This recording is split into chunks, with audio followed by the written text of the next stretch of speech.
BPL এর শুরু থেকে প্রত্যেকটা দল ভালো করছে আবার খারাপ করছে। তারা একটা খারাপ সময় থেকে আবার কামব্যাক করতেছে, কিন্তু আমাদের নোয়াখালী কামব্যাক করার কোনো সম্ভাবনা আমি দেখছি না।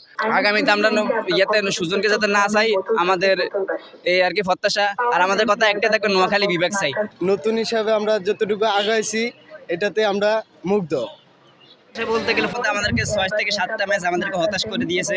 আমরা তো মনে করছি এবারে বাদ হয়ে যাবে, প্রথম থেকে বাদ হয়ে যাবো। পরে যখন রংপুর যাতে ম্যাচ হয়েছে তখন তো মনে করছি ইনশাল্লাহ আমরা কোয়ালিফাই করতে পারবো। যাই হোক, রংপুর সাথে ম্যাচ উইনলাম, টানা দ্বিতীয় ম্যাচ উইন হইলাম, কিন্তু তৃতীয় ম্যাচে আমাদের হেরে গেলাম। এটাই পরে তৃতীয় ম্যাচ হারার পর আমরা ছিটকে গেলাম।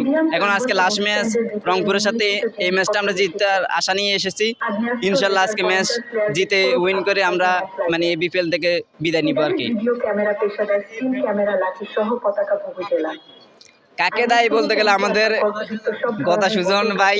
আমার ফেসবুকে তো অল টাইম যদি হেরেছে তখন আমি কথা সুজনকে নিয়ে রোস্টিং ভিডিও করি, ছাড়ি আর কি।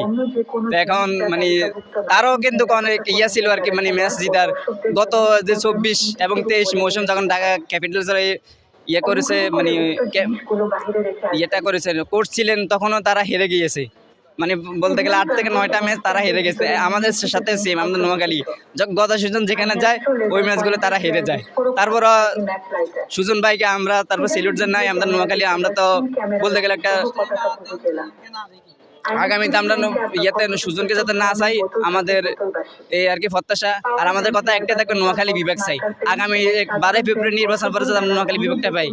আসলে আমাদের শুরু থেকে খুব আমরা প্রত্যাশিত জায়গা থেকে আমরা বলে আসছি যে আমাদের নোয়াখালী এবার একটা নতুন দল যেহেতু দিচ্ছে হয়তো ভালো কিছু করবে, কিন্তু আমাদের আসার জায়গা থেকে আমাদের নোয়াখালী টিম ভালো খেলোয়াড় কিনতে পারেনি। বিশেষ করে কোচটাই আমাদের হতাশজনক করছে।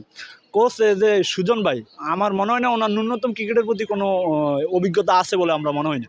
আপনি দেখেন বিপিএল এর শুরু থেকে প্রত্যেকটা দল ভালো করছে আবার খারাপ করছে। তারা একটা খারাপ সময় থেকে আবার কামব্যাক করতেছে, কিন্তু আমাদের নোয়াখালী কামব্যাক করার কোনো সম্ভাবনা আমি দেখছি না।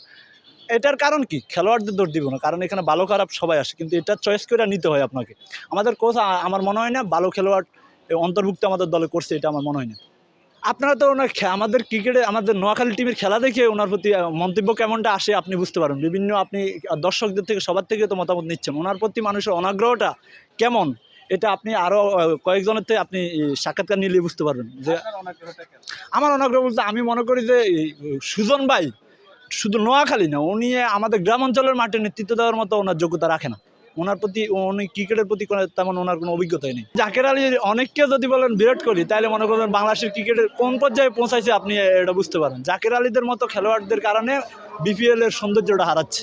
বিশেষ করে জাকির আলীর কারণে আমাদের নোয়াখালী অনেক ফ্যান ফলোয়ার কমে গেছে, এটা আমি বিশ্বাস করি।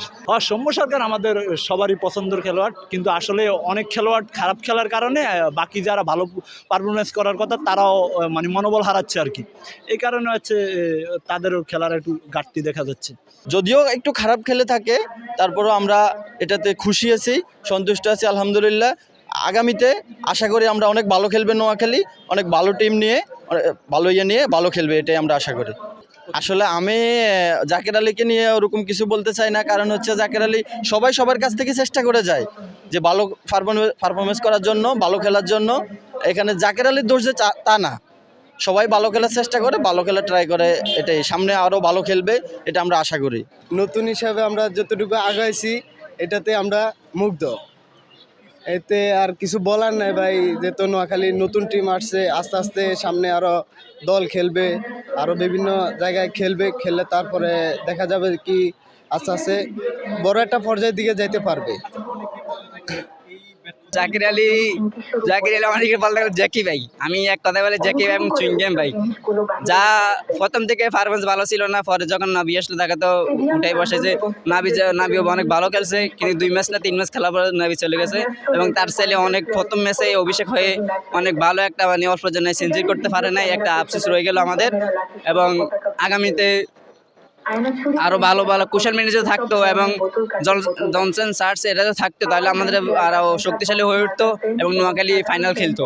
কিন্তু কুশল ম্যানেজার ছিটকে গেছে চোটের কারণে, এবং আরো একজন প্লেয়ার আছে তা সেও চলে গেছে। আমাদের ওপেনিং জুটিটা অনেক খারাপ হয়ে গেছিল প্রথমেই, কারণ আমরা হেরে গিয়েছি। আর যদি বলাররা তো তারা দুর্দান্ত বোলিং করছে, তাদের বলতে গেলে এক অসাধারণ বোলিং, মানে অন্য রংপুর পর আমাদের বলতে গেলে আমাদের নোয়াখালী বোলিং লাইন ভালো আছে।